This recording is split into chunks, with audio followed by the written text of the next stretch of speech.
I'm Gaz, and this is Let's Quickly Play TIS 100.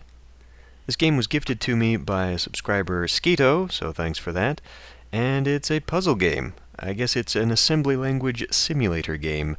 It is developed by the developer of SpaceChem, and so its puzzles are rather difficult. Welcome to TIS 100. Before you begin, we strongly suggest you print the TIS 100 reference manual. It's an important part of the experience and is essential to mastering the architecture. Indeed it is. It's actually very hard to find your way through this game without it.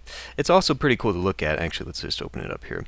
I've got some of the commands open right now, but it's written sort of in the style of the old manuals for computer systems. Definitely not for the general populace type computers, because I guess those didn't really exist in the 70s and 80s.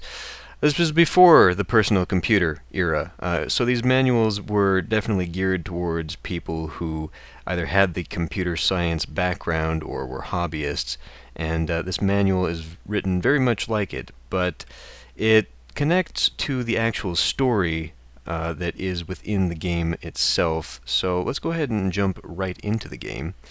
And the first thing we need to do is just run through the self-test diagnostic. This program is basically just the tutorial. Over here you can see these are the averages, I guess, of what it takes everyone to do it. So let's create a new program. You can have 3 different attempts at each puzzle, just in case you decide to do it in a different way. Okay, so this is the interface that you will see most of the time in order to solve the puzzles. You have these various values over here, and the box up here tells you what you need to do with them. So this program in particular, this diagnostic, just wants me to read a value from input X, which will come in right here, and these are the values, and write that to output X, which is just down here. Then we need to read value from input A, which is this column, and then write it this way to output A. So this is very simple. First, before we go into that though, I want to point out that you see these red squares. This basically is, or these nodes, I guess, is what all of these are. This is basically a block. You cannot move data through these types of nodes. Looks like this one is already written for us, actually, the input X. The command structure is told through the manual. And so this one basically is telling us that it's going to move the value from upwards down. And so what this program is going to do is it's just going to take the value from input X and drag it all the way down to output X. This communication failure one has a debug button, which if you press it, opens up this little story box. There is a small story in the background, I guess, that runs parallel to the puzzles, and I have not gotten very far, so I have not seen how deep the story goes, but it's kind of interesting. Anyway, so compute node diagnostic microcode dump. Can't find a pen right now, so I'm just going to take notes here. Looks like short-term storage. Got this one at the swap meet today. Fellow wanted $450 for it, but I talked him down to $200. Good deal. No idea who makes this thing, never heard of this TIS series, and the architecture doesn't look like anything I've seen before. Asked the guys down at the but no joy. Randy has a mystery on his hands. Yes, and so the story of Randy and his crazy computer goes through a series of very, very difficult puzzles. Not only can you do the puzzles that are in the game, but you can actually make your own, and we'll be looking at that a little bit later. But right now, I need to finish the second half of this diagnostic, which is to take things from here and move it to here. So this is pretty easy. We just type in move up to left. Do I actually have to put the comma in this time? I think it might work without that.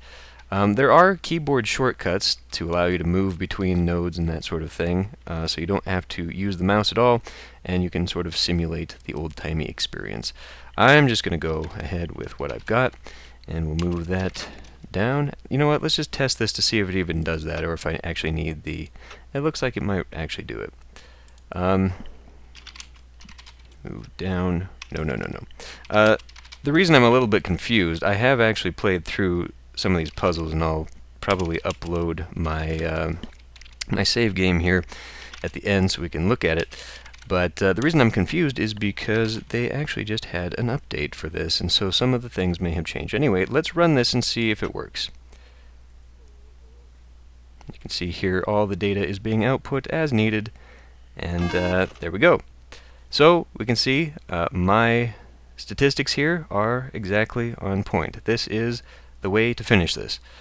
So we can return to the segment list, and now the first real puzzle is open. This game gets difficult very quickly. I think I was having trouble around node 3, or not node 3, what is this? Program 3. Anyway, specification probably. The Specification Editor is what we can go into to create our own. I'll do that here after solving a few of these puzzles. So we'll do the signal amplifier. Let's get started on that. We need to read an input, or value from input A, double the value, write the value out to output A. Okay, so let's open up some of the commands here. One of the things we can do is they're very, very simple math functions, basically addition and subtraction. We can later do some basic if-else statements. In order to double the value, basically what we're going to do is we are going to use the save command to, well, not the save command, no, the ACC command. We're going to store this input number and add it to itself. So we'll start here by moving the up into the ACC.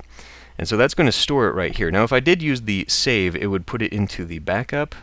I don't know what this is, cell. And the only way you could actually use this data is by swapping it back into the ACC. And so sometimes you'll have to take things out of sequence, and so you might have to store something in here, take the next number, move it on, and then pull it back into the ACC, pull it back to wherever. It gets very complex. Anyway, what we're going to do is move it into the ACC, and then we are going to add the ACC. And it's very cool that it has pretty much for everything, it's got these error codes, so anytime you screw up, it will definitely let you know. So we're going to basically add the ACC to itself. Whenever you use addition or subtraction, it will take whatever you're adding or subtracting to whatever is in the ACC. And so we're adding it to itself, we're doubling. Then we're going to move the ACC down. And then we'll take this, we'll move whatever value is up. When you tell it to move something, it doesn't move it directly to the next node. It actually has it hang out here in the ports. And that becomes important in some of the puzzles because you can only pass one value through a port at a time. So if you try and pass something that way and that way simultaneously, they will get stuck in the port and you can't do it. There are ways in the manual that you can sort of delay something, and there are puzzles, like I think probably the next one, that kind of requires that. Anyway, so we're moving whatever's in the upper port. Let's go down, and we'll move up to the right port. We'll move what's in the left port down, and this should work. Now, I don't actually just have to sit here and let this whole thing run. I can actually just hit fast, and it'll go through all of it, provided there are no errors. First, let's read the debug story. Continues to baffle. Chatted with Bernie at IBM, and he says it sounds like something they'd come up with in the USSR. But then, why is the manual in English? Yes. The story is actually pretty cool. I wish I was smart enough to solve some of the later puzzles so I could read more of it. Anyway, let's just go ahead and hit fast, and let's hope I actually did it. I did it! And you can see, kind of maybe, that all the outputs are in fact doubled. And my cycle, at least for this one, was on the latter half. I don't know how you could possibly do it faster, so I don't know what this is about, but I hit the average for everything else, so pat on the back. So you can see above each of these puzzles, it tells you how many more segments of the computer you need to repair before you can unlock those puzzles. I only need to unlock 2 more before I unlock this whole row, but there are now 3 available.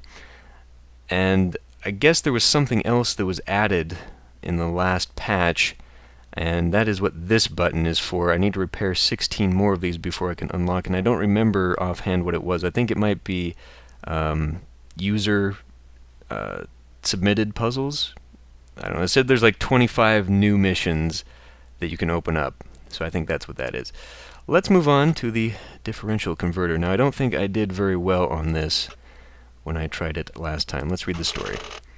Interesting. Looks like there's some kind of static memory in this thing, encoded something or other.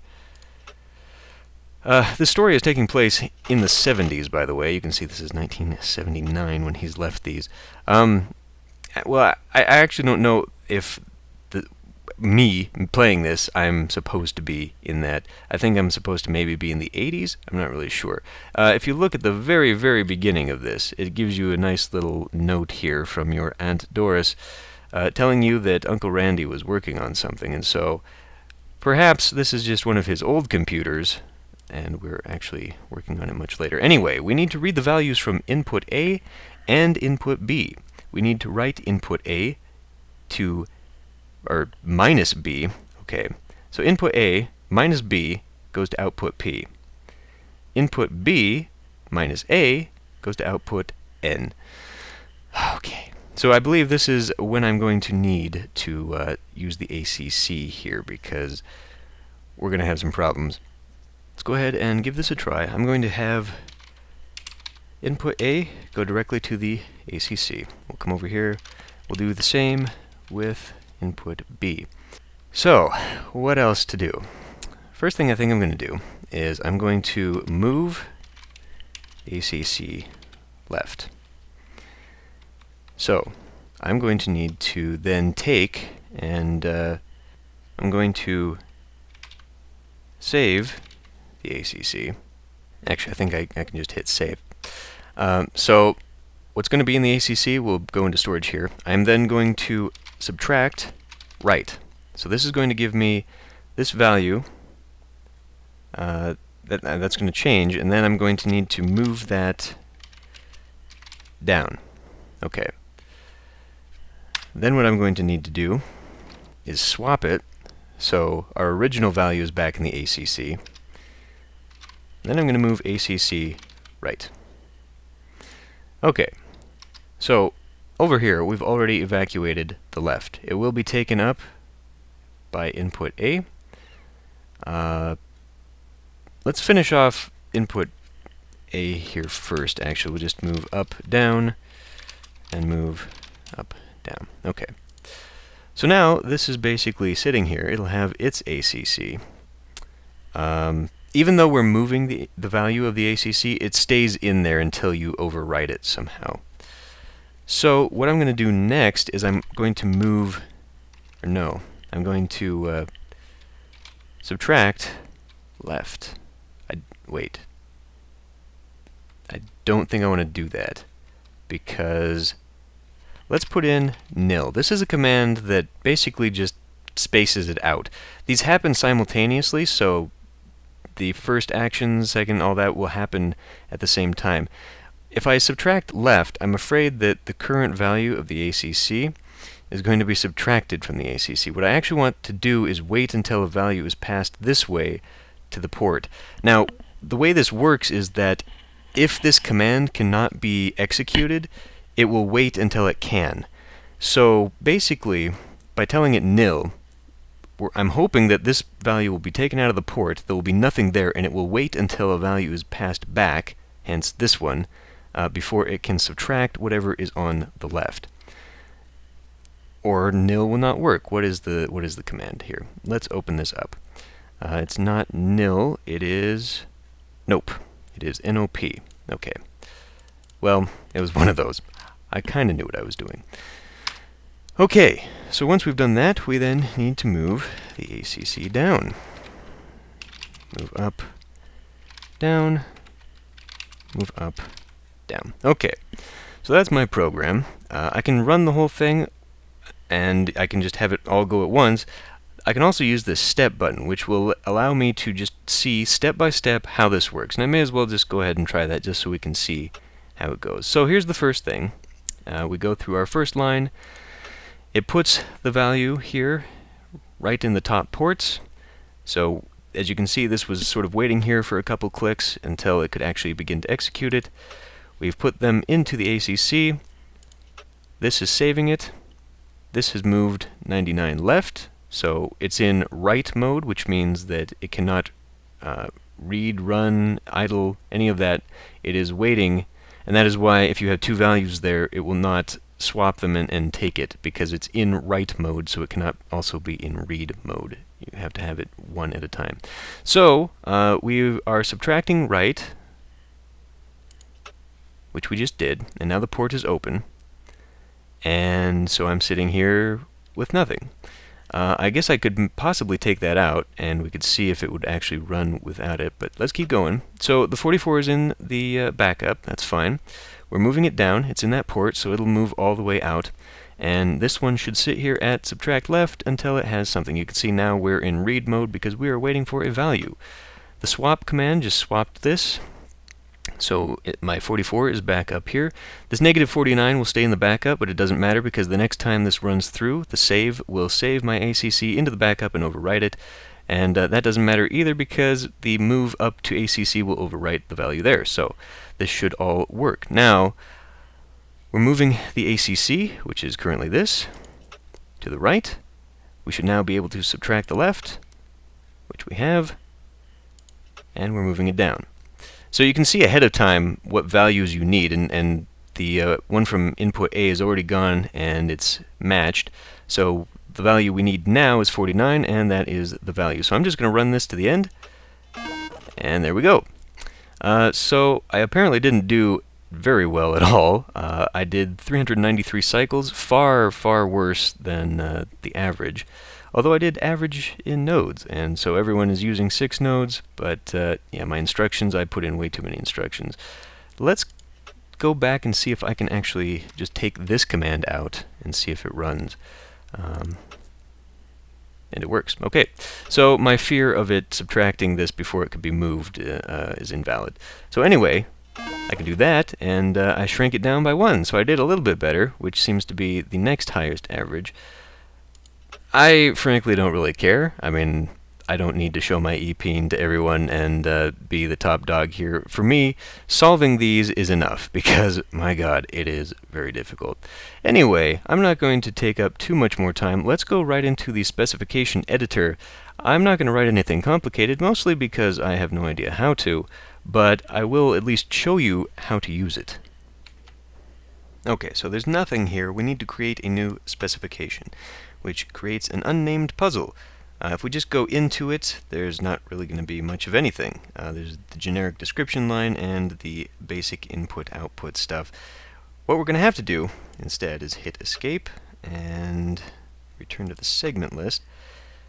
I'm going to have to edit the specification. Now, what this actually does is it's going to open up the file. It's a Lua file, and I need to edit this in a text editor. For me, that is Sublime Text, and here we are. So it has very helpful comments telling you exactly what you are going to need to know, but I'm not going to do anything too complicated. I think I will have a 2 input, 2 output, which means we're going to have to add an input and an output. So anyway, let's go ahead and name this into dumb puzzle, and that is going to change our little box name there on the screen. So you can see the function getName should return a single string that is the name of the puzzle. Fine. The function getDescription should return an array of strings, where each string is a line of description for the puzzle. The text you return from getDescription will be automatically formatted and wrapped to fit inside the puzzle information box. Fantastic. Okay, so the first thing I'm going to say is read, let me turn on the caps lock, there we go, read value from, we'll say input A, A. We'll also say read value from input B.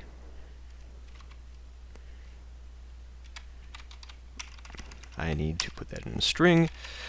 Write input A to output A.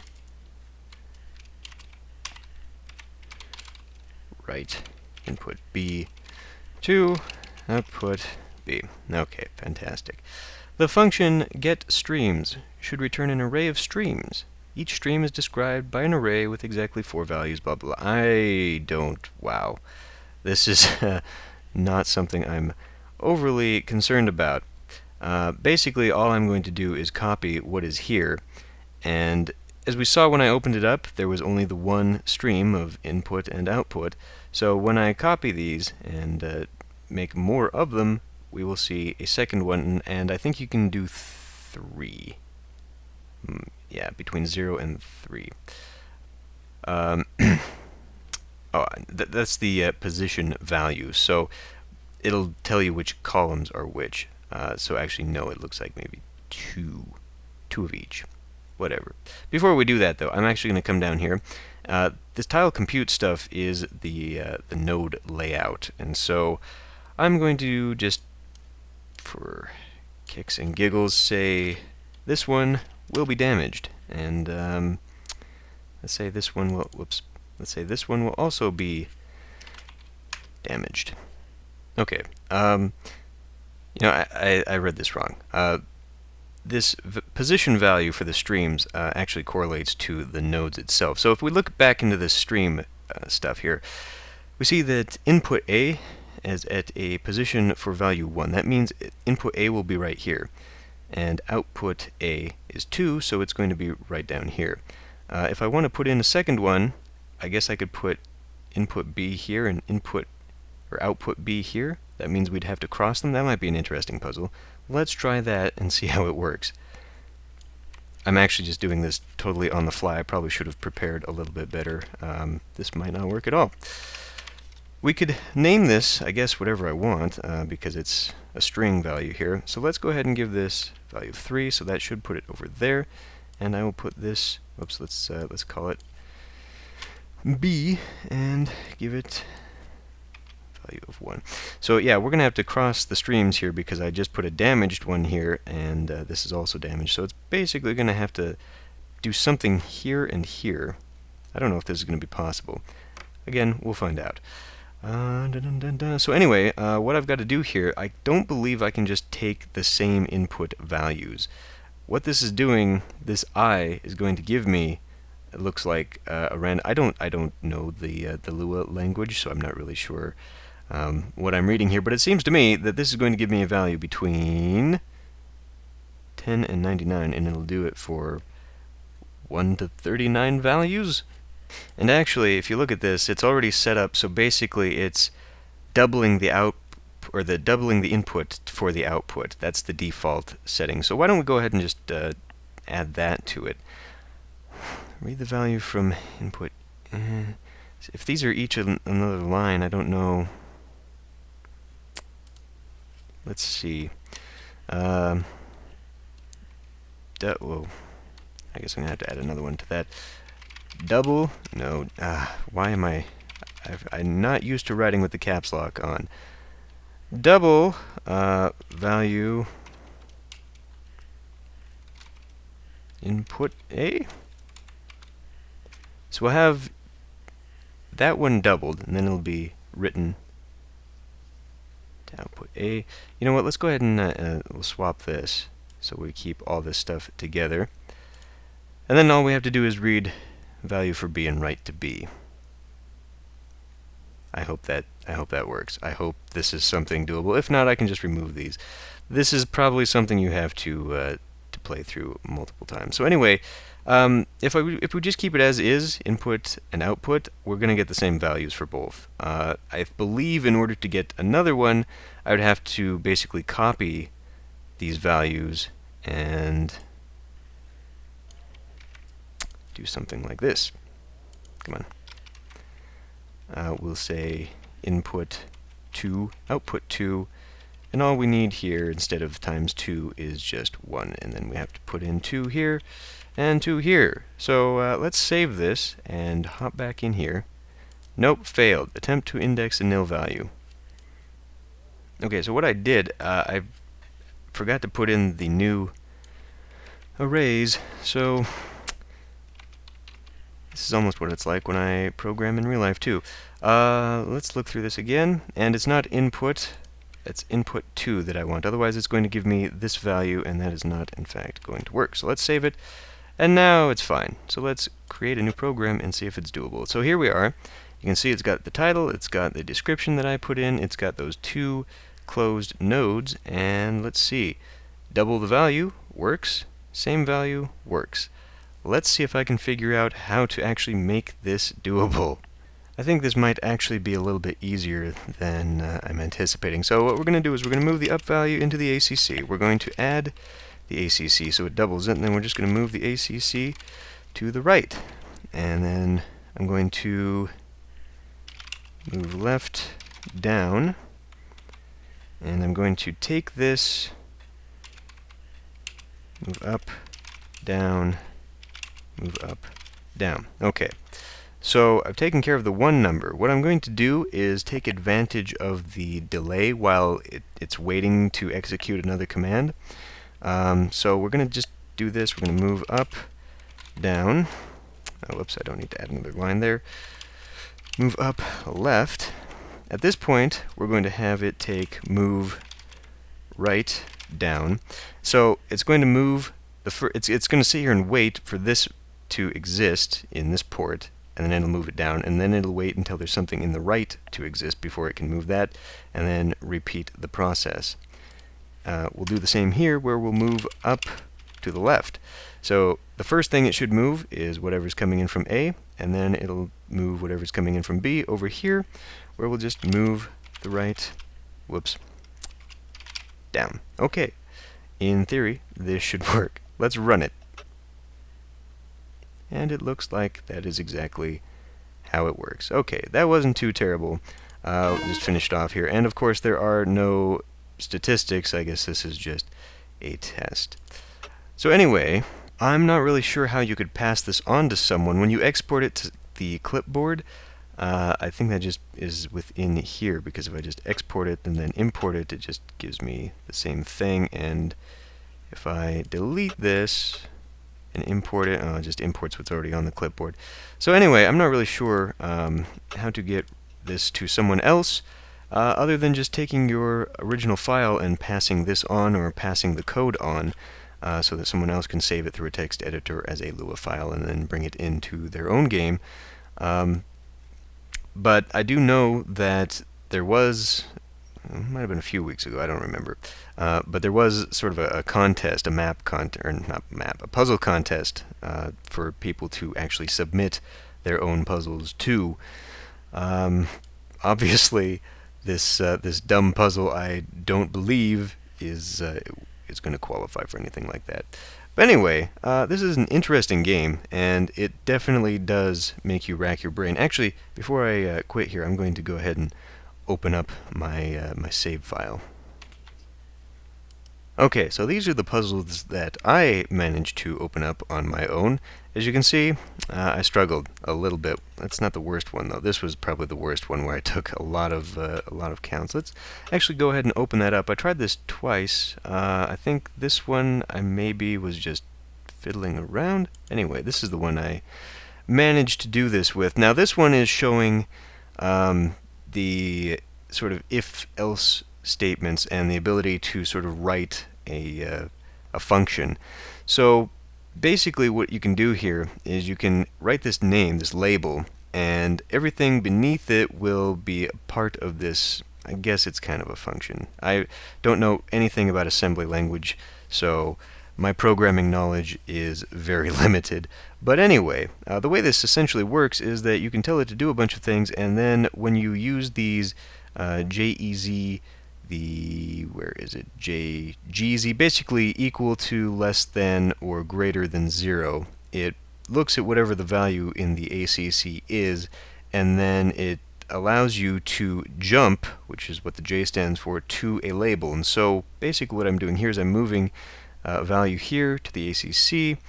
I'm moving this also left and right because I'm having it do other things. Basically, this is for what?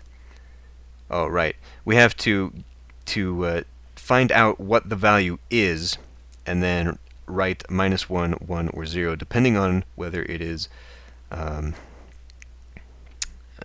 whatever is input S. I mean, it's really complicated, and I clearly failed miserably at it. But anyway, so when it has something in the ACC, it'll then check and see if it's equal to 0. And if it is, it'll use this code and then jump back to the start.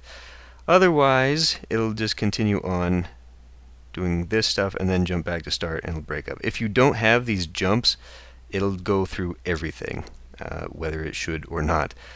You can kind of sidestep that. You have limit. I mean, this is how many commands you can give per node. There are no more. So you can kind of sidestep this last jump just by leaving it off, because it'll cycle back up to the top anyway. So I've shortcut that here and here. I really don't even remember how this works. Let's run it. Not that that helps us, because it's going so fast we can't really see what's going on. Anyway, it does work, and it just wasn't working very well, because if we look again, it took forever to get it done. I was a little bit over the average on the node count, and my instructions were just outrageous.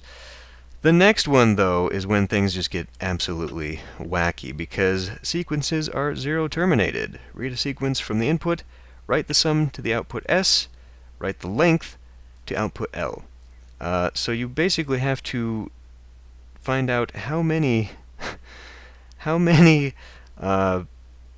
numbers or values are in a sequence, and you can see over here that the first one is 35, so it gives you an output of 1. Then there's a 0, that's the end of that sequence. Then there are 5 here, so that gives you the 5 here. But then you've got to add the sum of that whole thing, and my head. There are other commands I have totally not been using. I mean, there are like the JRO thing to jump. And then there gives you a little bit of hint towards further things down the road, like an actual visualization module where there are colors, and I guess you can draw some things. I am nowhere near getting close to that. So I've only scratched the surface of this game. I'm really going to have to dig a little bit deeper. I've really just been trying to solve things with the most basic of commands. But if you are into programming languages and logical thinking, that sort of thing, this game is definitely worth it. Anyway, that is a quick look at TIS 100.